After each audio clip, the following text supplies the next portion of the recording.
Hello everyone, welcome. সকলকে স্বাগত জানাই। আজ আমি তোমাদের সঙ্গে দেখো কর্মসংস্থান পেপারের আমি তোমাদের বলেছিলাম না যে অনেক এখানে জিকে থাকে, রিজনিং থাকে, ম্যাথ থাকে, এরকম অনেক কিছু থাকে। ঠিক আছে, আজকে আমি তোমাদের জন্য খুঁজে খুঁজে একটা রাজ্য পুলিশ কনস্টেবলের জিকে, রিজনিং, ম্যাথ সেট পুরো পেয়েছি, যেটা তৈরি করেছে তোমরা দেখতেই পাচ্ছ ওনাকে, যে কে তৈরি করেছে এই সেটটা। দেখো, ওনার নাম হচ্ছে বিজয় হালদার। বিজয় হালদার উনি হচ্ছে চাকরি পরীক্ষার বিশেষজ্ঞ। উনি এই সেটটা তৈরি করেছে তোমাদের জন্য।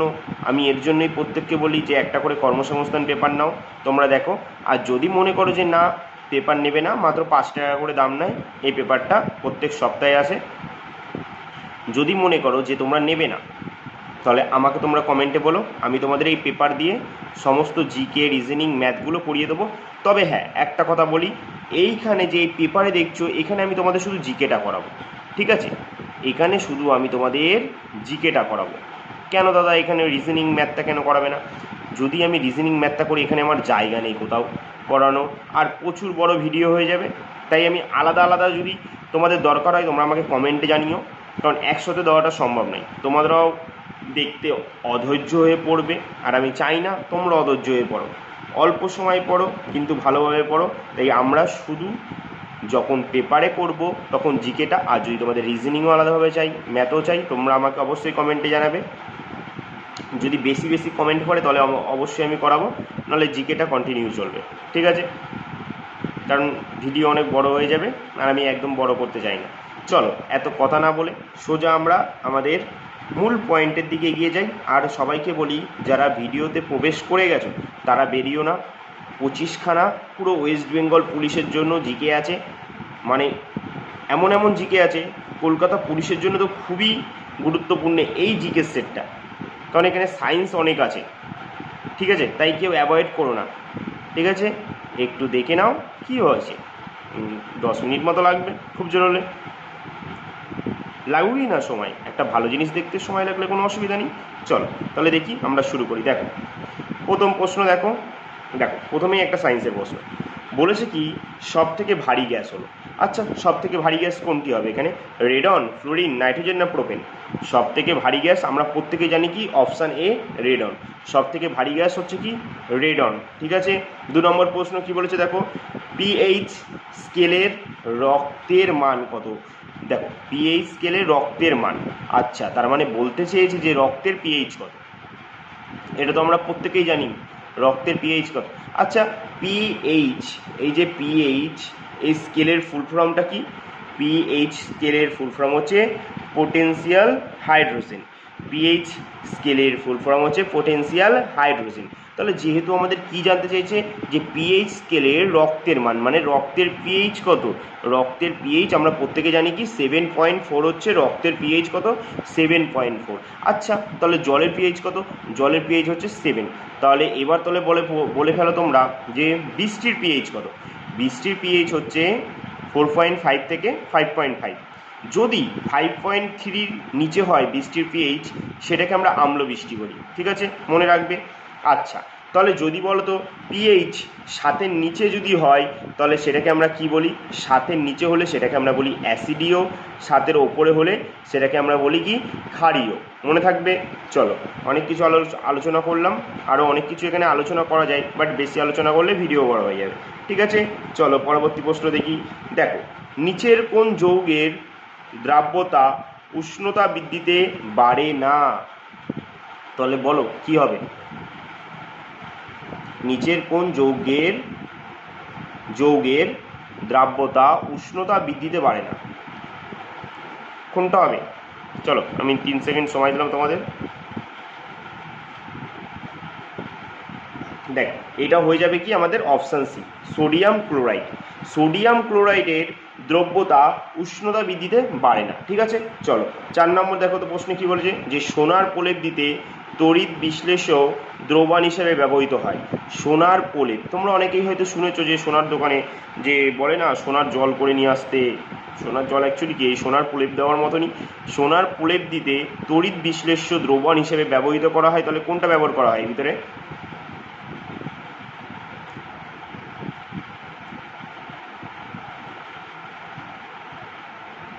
বলো কি হয়ে যাবে? আমাদের অপশান সি হয়ে যাবে, option C, potassium ferro cyanide. Potassium ferro cyanide ব্যবহার করা হয় সোনার প্রলেপ দিতে, পটাশিয়াম অ্যারো সায়ানাইড। আচ্ছা, তোমরা আমাকে একটা তাহলে প্রশ্ন বলো তো, প্রশ্ন আমি বলছি, তোমরা অ্যান্সার বলবে আমাকে, যে লোহার ওপর দস্তার প্রলেপ দেওয়াকে কি বলে?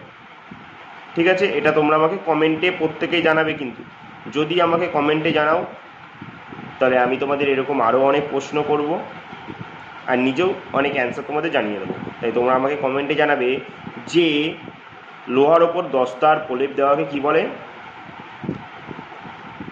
ঠিক আছে, চলো পরের প্রশ্ন দেখি। দেখো, ইনভার্স স্টিলের প্রধান উপাদান কি? ইনভার্স স্টিলের প্রধান উপাদান কি? ইনভার্স স্টিল, তাহলে বলো 5 নম্বরের অ্যান্সার কী হয়ে যাবে? 5 নম্বরের অ্যান্সার কী হবে? ইনভার্স স্টিলের প্রধান উপাদান বলেছে, দেখো অপশান ডি, 36% নিকেল প্লাস 64% লোহা। ঠিক আছে, 36% নিকেল প্লাস 64% লোহা। ইনভার্স স্টিলের প্রধান উপাদান হচ্ছে 36% নিকেল প্লাস 64% লোহা, মনে থাকবে। চলো দেখো 6 নম্বর প্রশ্ন কি বলেছে? মুদ্রা ধাতু হলো, মুদ্রা ধাতু, তাহলে কি জানতে চাইছে? দেখো 6 নম্বর প্রশ্ন বলেছে মুদ্রা ধাতু হলো, মুদ্রা ধাতু, তাহলে বলো মুদ্রা ধাতু বলা হয় কোনগুলোকে? অবশ্যই অপশান ডি হবে, সবগুলোই, কপার, সিলভার, গোল্ড, এগুলো সবই তো মুদ্রা ধাতু, তাই তো? সবগুলো দিয়েই তো মুদ্রা ধাতু তৈরি হয়। তার পরের প্রশ্ন দেখো, খুব সুন্দর প্রশ্ন আছে।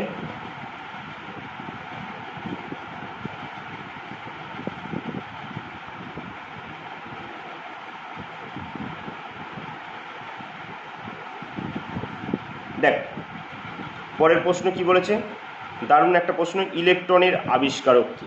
ইলেকট্রন কে আবিষ্কার করে? বলো।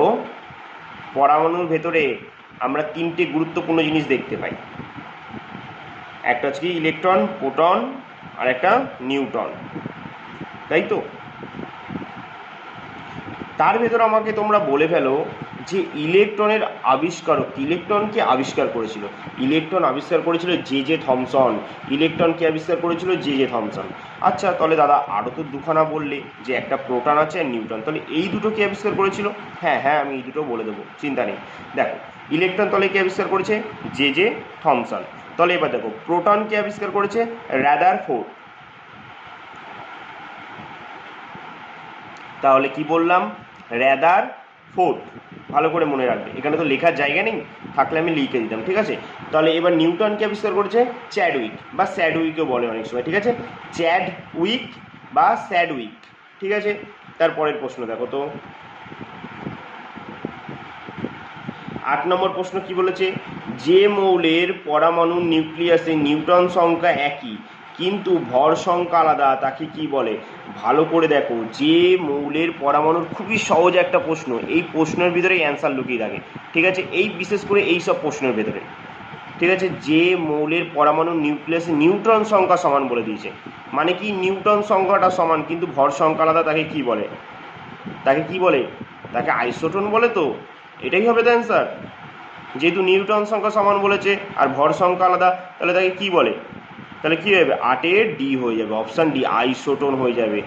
আইসোটোন, এই প্রশ্নগুলো যখনই দেখবে না খুব সহজেই বার করা। যদি বলতো যে আইসোটোপ কাকে বলে, যার প্রোটন সংখ্যা সমান হবে, তখন আবার প্রোটন সংখ্যাটা কিন্তু সমান হবে। আইসোটোন, দেখো শেষের টোন আছে না, তাহলে এই নিউটন সংখ্যাটা সমান, আইসোটোন নিউটন। ঠিক আছে, শেষে আছে, দেখো নিউটন। ঠিক আছে, যদি দেখো যে আইসোটোন, আমি তোমায় যদি জিজ্ঞাসা করি যে ভাই বলো তো বা বোন বলো তো আইসোটোন কাকে বলে, আমি যদি বলি আইসোটোন কাকে বলে, তখন তুমি বলবে দাদা শেষে তো আছে, তাহলে যার নিউটন সংখ্যাটা সমান হবে তাকেই, আর ভর সংখ্যা আলাদা তাকেই আইসোটোন বলে। এবার যদি বলে তাহলে আইসোটোপ কাকে বলে, তুমি তাহলে কি বলবে? যার প্রোটন সংখ্যা সমান আছে একেই আইসোটোপ। ঠিক আছে, তারপর যদি বলি আইসোবার, তখন বলবে কি যার ভর সংখ্যা সমান, শেষে আছে যেহেতু, মনে থাকবে, এইভাবে পড়বে। তাই 3টে খুবই সহজেই মনে রাখা যায়। দেখো 4 নম্বর প্রশ্ন, দেখো 9 নম্বরে বলেছে কি কোল গ্যাস, কোল গ্যাস খুব ভালো একটা প্রশ্ন। কোল গ্যাস প্রস্তুতিতে কি ব্যবহৃত করা হয়? কোল গ্যাস প্রস্তুতিতে কি ব্যবহৃত করা হয়?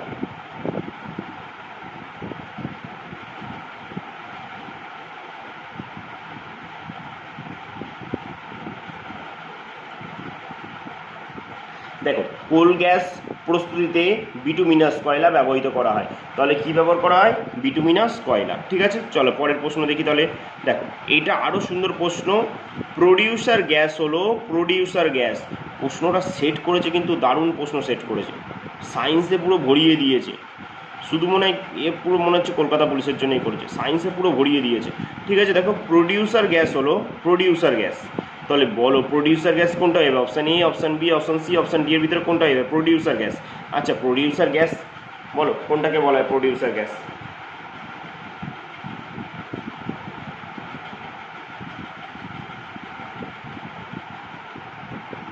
বলো বলো। তাহলে 10-এর অ্যান্সার কী হয়ে যাবে? 10-এর অ্যান্সার হয়ে যাবে option A. Option A, CO plus N2। ঠিক আছে, সিও প্লাস N2।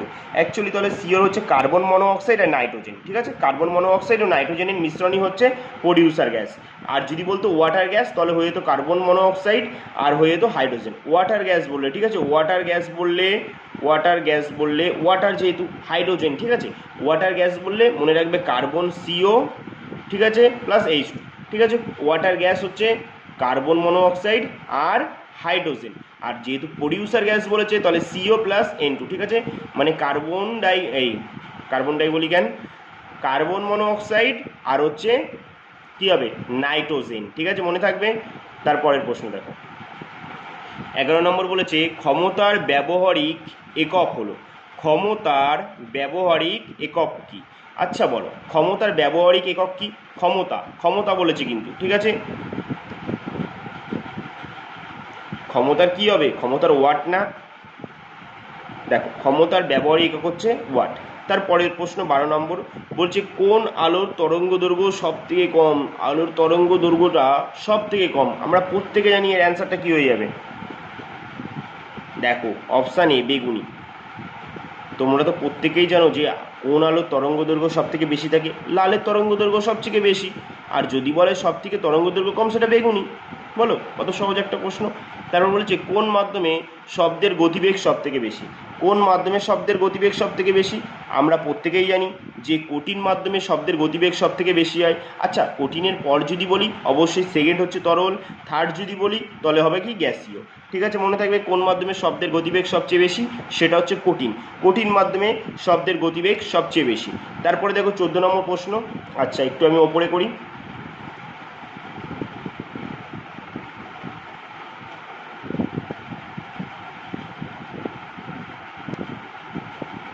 দেখো তারপরের প্রশ্ন 14 নম্বর প্রশ্ন, নিচের কোনটিকে আত্মঘাতী থলি বলা হয়? আচ্ছা আত্মঘাতী থলি বলা হয়, এটা আমরা তো প্রত্যেকেই জানি যে আত্মঘাতী থলি কাকে বলা হয়। ছোটোবেলা থেকেই আমরা জীবনবিজ্ঞানে পড়ে এসেছি যে লাইসোজোমকে আত্মঘাতী থলি বলা হয় বা সুসাইড ব্যাগ বলা হয়, তাই তো? লাইসোজোমকে আত্মঘাতী থলি বা সুসাইড ব্যাগ বলা হয়, মনে থাকবে। আচ্ছা তাহলে মাইটোকন্ড্রিয়াকে কি বলা হয়? মাইটোকন্ড্রিয়াকে বলা হয় কোষের শক্তিঘর। কোষের শক্তিঘর, এটা আমাদের কোষের শক্তি যোগান করে। ঠিক আছে, মাইটোকন্ড্রিয়া, ঠিক আছে, মনে থাকবে তো? মাইটোকন্ড্রিয়া কে কোষের শক্তিঘর বলে। তাহলে দাদা রাইবোজোমকে কি বলে? রাইবোজোমকে বলে হচ্ছে প্রোটিন ফ্যাক্টরি। এখানে প্রচুর পরিমাণে প্রোটিন তৈরি হয়, মনে থাকবে। এই যে আসল অ্যান্সার কিন্তু এগুলোর কিন্তু সম্পর্কে আমি বলছি। হ্যাঁ, রাইবোজোমকে প্রোটিন ফ্যাক্টরি বলা হয়। তাহলে দাদা গলগি বডিকে কি বলে ডাকা হয়? তাহলে গলগি বডির ডাক নাম কি? আচ্ছা গলগি বডি আবিষ্কার কে করেছিল? গলগি বডি আবিষ্কার করেছিল ক্যামিলো গলগি, মনে থাকবে। তাহলে গলগি বডি, যদি আমি তোমাদের জিজ্ঞাসা করি যে গলগি বডির নিকনেম বা ডাক নাম কি? গলগি বডি আর অন্য কী নামে পরিচিত? গলগি বডিকে কোষের ডাকঘর বলা হয়। কি বলা হয়? কোষের ডাকঘর, মনে থাকবে, ডাকঘর, কোষের ডাকঘর বলা হয়। গলগি বডিকে কোষের ডাকঘর বলা হয়, ঠিক আছে, মনে থাকবে তো? তাহলে মাইটোকন্ড্রিয়াকে কোষের শক্তিঘর বলে, লাইসোজোমকে আত্মঘাতী থলি বা সুসাইড ব্যাগ বলে, রাইবোজোমকে প্রোটিন ফ্যাক্টরি বলে, আর গলগি বডিকে কোষের ডাকঘর বলে। ঠিক আছে, মনে থাকবে। চলো 15 নম্বর প্রশ্ন কি বলেছে? মানব দেহে ককলিয়া অংশটি রয়েছে। মানব দেহে ককলিয়া অংশটি রয়েছে যদি কোথায় রয়েছে ককলিয়া অংশটি? আমরা প্রত্যেকে জানি কি হয়ে যাবে? Option B. ঠিক বলেছো তোমরা, অপশান বি হয়ে যাবে। অপশান বি, কানে। অপশান বি হয়ে যাবে সঠিক অ্যান্সার, কানে। তারপরে দেখো 16 নম্বর প্রশ্ন কি বলেছে? লোহিত রক্তকণিকার গড় আয়ু। লোহিত রক্তকণিকার গড় আয়ু কী হবে? লোহিত রক্তকণিকার গড় আয়ু হচ্ছে 120 দিন। আমরা প্রত্যেকেই জানি এই অ্যান্সারটা, খুব সহজ একটা সায়েন্সের প্রশ্ন, তবে যে পারবে না তার কাছে কঠিন হবে, যে পারবে তার কাছে সবই সহজ, তাই তো? তবে আমি চাই যারা পারছো না তারাও যাতে পারো, তাই তোমরা মনোযোগ সহকারে এই প্রশ্নগুলো দেখো আর অবশ্যই খাতায় নোট করে নাও। এইখান থেকে পরীক্ষায় কমন আসলেও আসতে পারে, কারণ আমি প্রশ্নটা পড়ছি তো, তোমরাও নিশ্চয়ই দেখছো স্ট্যান্ডার্ড থেকে খুবই স্ট্যান্ডার্ড প্রশ্ন আছে এখানে। তাই পুলিশে এখন তোমরা জানো আর আতিপাতি প্রশ্ন করে না, ভালো ভালো প্রশ্ন করে, তাই তোমরা ভালো করে দেখো। আচ্ছা, লোহিত রক্তকণিকা কাজ কি বলতে পারবে? লোহিত রক্তকণিকা আমাদের দেহে কী করে? অক্সিজেন পরিবহন করে। আর শ্বেত রক্তকণিকা আমাদের শরীরে রোগ প্রতিরোধ থেকে রক্ষা করে। মনে থাকবে। 16 নম্বর প্রশ্নে তাহলে অ্যান্সার কী হয়ে গেল? 16 নম্বরের অ্যান্সার হয়ে গেল অপশান বি। তারপরে দেখো 17 নম্বর প্রশ্ন, ব্লাড ব্যাংকে রক্ত সংরক্ষণের জন্য তঞ্জকরোধক পদার্থ হিসেবে কী ব্যবহার করা হয়? ব্লাড ব্যাংকে রক্ত সংরক্ষণের জন্য তঞ্জকরোধক পদার্থ হিসেবে কী ব্যবহার করা হয়? কী হয়ে যাবে অ্যান্সার? কী হয়ে যাবে? 17 সি, সোডিয়াম সাইট্রেট। 18 নম্বর কি বলেছে? ফ্যাট জাতীয় খাদ্যের তাপন মূল্য হলো, ফ্যাট জাতীয় খাদ্যের তাপন মূল্য, তাহলে কি হয়ে যাবে? 18 কি হয়ে যাবে? ফ্যাট জাতীয় খাদ্যের তাপন মূল্য, হ্যাঁ এটা ফ্যাট জাতীয় বলেছে, তাহলে হয়ে যাবে 9.3 KCl। 9.3 KCl ফ্যাট জাতীয় খাদ্যের তাপন মূল্য হচ্ছে 9.3 KCl। তারপরে দেখো 19 নম্বর, এই যে কতক্ষণ পর একটা আমরা প্রশ্ন পেয়েছি, এইটা সকলেই পারবে আশা করি। ভারতে শহীদ দিবস কবে পালিত হয়? ভারতের শহীদ দিবস কবে পালিত হয়? আমরা প্রত্যেকে জানি কি 30শে জানুয়ারি পালিত হয় না শহীদ দিবস? আচ্ছা দাদা, তাহলে 30শে জানুয়ারি কেনই শহীদ দিবস পালন হয়? ভালো করে মনে রাখবে। আচ্ছা, সবার প্রথম বলি, গান্ধীজি জন্মগ্রহণ করেছিল কত সালে? হ্যাঁ, গান্ধীজি জন্মগ্রহণ করেছিল কত সালে? বলো, গান্ধীজি জন্মগ্রহণ করেছিল কত সালে? প্রত্যেকেই তোমরা জানো আশা করি যে তিনি জন্মগ্রহণ করেছিল 1869 সালে। 1869 সালে গুজরাটের পোরবন্দরে জন্মগ্রহণ করেছিলেন গান্ধীজি। খুব ভালো কথা। আচ্ছা, গান্ধীজি দলে পরবর্তীকালে আমরা তো প্রত্যেকে জানি তিনি লন্ডনে আইন নিয়ে পড়াশোনা করেন, পরবর্তীকালে তিনি ভারতে আসেন, তারপর তিনি আবার ভারত থেকে চলে যায় সাউথ আফ্রিকাতে। সেখানে যে উনি ওনার কর্মের জন্য ওখানেই থাকেন, ওখানেই তিনি কাজ করেন, ঠিক আছে। আস্তে আস্তে তিনি আবার ভারতের দিকে তার মন টান আসে। কেন টান আসে? তিনি আস্তে আস্তে ভারতের দিকে আসার জন্য চেষ্টা করেছিলেন, তিনি ভারতে এসেছিলেনও। তিনি ভারতে প্রথম আসেন কত সালে? যদি বলা হয় প্রথম আসেন মানে তিনি সাউথ আফ্রিকা থেকে ভারতে ফিরে আসেন, একেবারে পুরো ফিরে আসেন ভারতে, ঠিক আছে, সেটাই বলছি। প্রথম আসেন, তিনি আসেন 1915 সালে ভারতে ফিরে আসে 9ই জানুয়ারি, যেটাকে আমরা 9ই জানুয়ারিকে আমরা প্রবাসী ভারতীয় দিবস বলে থাকি, ঠিক আছে। প্রবাসী ভারতীয় দিবস আমরা বলে থাকি 9ই জানুয়ারিকে। আচ্ছা, খুব ভালো কথা। তারপর কি হলো দাদা? তাহলে তিনি তারপর আস্তে আস্তে বিভিন্ন আন্দোলন করেন। তোমরা প্রত্যেকে জানো যে কি কি আন্দোলন করেছেন উনি, যে খেদা আন্দোলন, তারপর আরও কি আছে, অসহযোগ আন্দোলন, তারপরে আইন অমান্য আন্দোলন, চম্পারণ সত্যাগ্রহ, এগুলো তো আমরা প্রত্যেকেই জানি। এগুলো যদি এখন আমি আরও ডিটেলস বলতে যাই তাহলে প্রচুর সময় লাগবে। এবার আমি ডাইরেক্ট যাই, তিনি কত সালে মারা যান। আচ্ছা, তিনি কত সালে মারা গিয়েছিলেন? তোমরা প্রত্যেকেই জানো তিনি মারা গিয়েছিলেন 1948 সালে।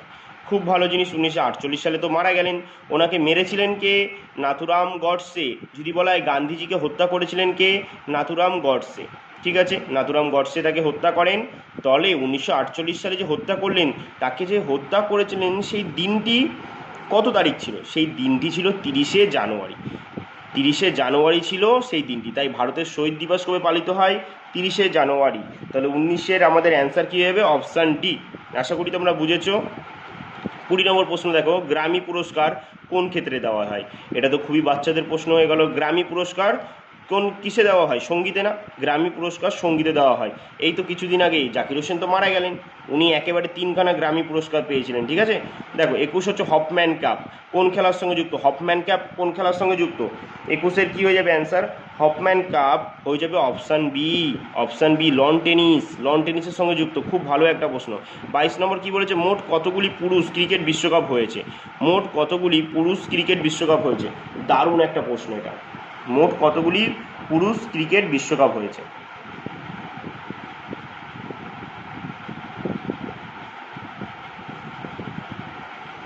তাহলে কি হয়ে যাবে এটা, মোট কতগুলি পুরুষ ক্রিকেট বিশ্বকাপ হয়েছে? মোট 13টি।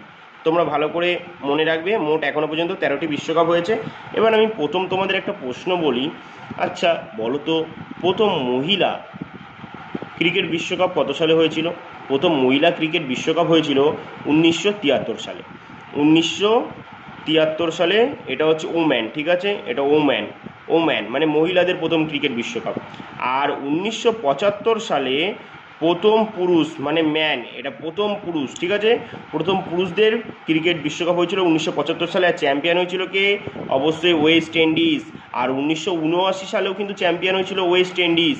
আর 1983 সালে আমাদের ভারত হিস্ট্রি ক্রিয়েট করে। 1983 সালে এই ওয়েস্ট ইন্ডিজ টিমকে হারিয়েই ভারত চ্যাম্পিয়ন হয়ে যায় প্রথমবারের মতো ওয়ার্ল্ড কাপে, ঠিক আছে। তারপরে তো তোমরা জানো মহেন্দ্র সিং ধোনি আরও ওয়ার্ল্ড কাপ জিতেছে। সম্প্রতি আমাদের জানি টি20তে আবার একবার রোহিত শর্মার নেতৃত্বে ওয়ার্ল্ড কাপ জিতলো ভারত, ঠিক আছে। তারপরে দেখো পরের প্রশ্ন আসি। দেখো সিমলিপাল অভয়ারণ্য ভারতের কোন রাজ্যে আছে? এটা তো আরও সহজ প্রশ্ন। সিমলিপাল কোথায় আছে? অবশ্যই উড়িষ্যা না? সিমলিপাল ভিতরকণিকা, মনে পড়ে সেই দিনগুলোর কথা? সিমলিপাল ভিতরকণিকা উড়িষ্যাতে অবস্থিত। তাহলে বলো উড়িষ্যার রাজধানী কি? উড়িষ্যার রাজধানী হচ্ছে ভুবনেশ্বর। উড়িষ্যার মুখ্যমন্ত্রীর নাম কি? মোহন চরণ মাঝি। নবীন পট্টনায়ককে হারিয়ে মুখ্যমন্ত্রী হয়েছেন মোহন চরণ মাঝি। বলো মোহন চরণ মাঝি, ঠিক আছে। তাহলে রাজ্যপালকে? রাজ্যপাল হচ্ছে হরিবাবু কাম্বাপতি।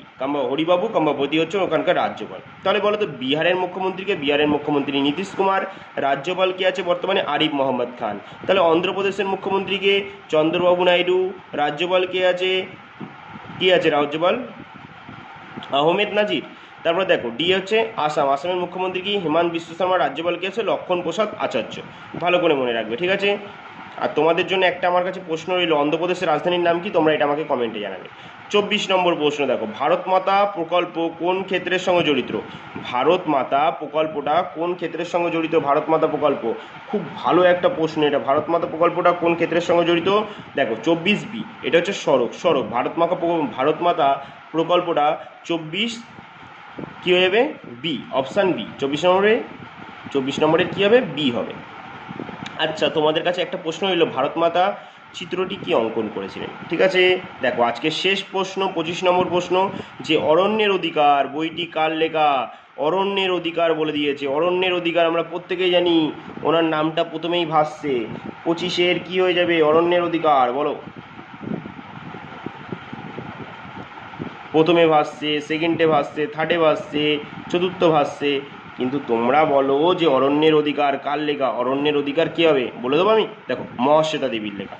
অরণ্যের অধিকার হচ্ছে মহাশ্বেতা দেবী। ইনি হচ্ছে দ্বিতীয় বাঙালি মহিলা যিনি জ্ঞানপীঠ পুরস্কার পেয়েছিলেন। আচ্ছা তাহলে প্রথম জ্ঞানপীঠ পুরস্কার দেওয়া শুরু হয়েছিল কত সাল থেকে? প্রথম জ্ঞানপীঠ পুরস্কার দেওয়া শুরু হয়েছিল 1961 সাল থেকে, ঘোষণা হলেও প্রথম দেওয়া হয় 1965 সালে। প্রথম কে পেয়েছিলেন? মালায়ালাম কবি জি শঙ্কর কুরুপ। তাহলে 1966 সালে তার পরের বছরই প্রথম বাঙালি তারাশঙ্কর বন্দ্যোপাধ্যায় কিসের জন্য পেয়েছিল? তারাশঙ্কর বন্দ্যোপাধ্যায় পেয়েছিল গণদেবতার জন্য। আর প্রথম মহিলা বললে 1976 সালে আশাপূর্ণা দেবী পান জ্ঞানপীঠ পুরস্কার কিসের জন্য? প্রথম প্রতিশ্রুতি। আর দ্বিতীয় বাঙালি মহিলা বললে মহাশ্বেতা দেবী পেয়েছিলেন, মনে রাখবে, ঠিক আছে। তাহলে এই ছিল আজকের 25টা গুরুত্বপূর্ণ প্রশ্ন। আশা করি তোমাদের প্রত্যেকেই ভালো লেগেছে আজকের ক্লাসটা। আমি জানি তোমাদের যদি ভালো লেগে থাকে অবশ্যই আমাকে কমেন্টে জানাবে। আরও যদি এরকম ক্লাস প্রয়োজন হয় তোমরা আমাকে অবশ্যই কমেন্টে জানাবে, আমি তোমাদের সব ক্লাস দেবো, ঠিক আছে। আর অবশ্যই একটা কমেন্ট কিন্তু অবশ্যই করো, ঠিক আছে। তাহলে আজকে এখানেই ক্লাসটা শেষ করছি, আবার দেখা হবে তোমাদের সঙ্গে পরবর্তী আরও একটা গুরুত্বপূর্ণ ক্লাসে। ততক্ষণের জন্য টাটা।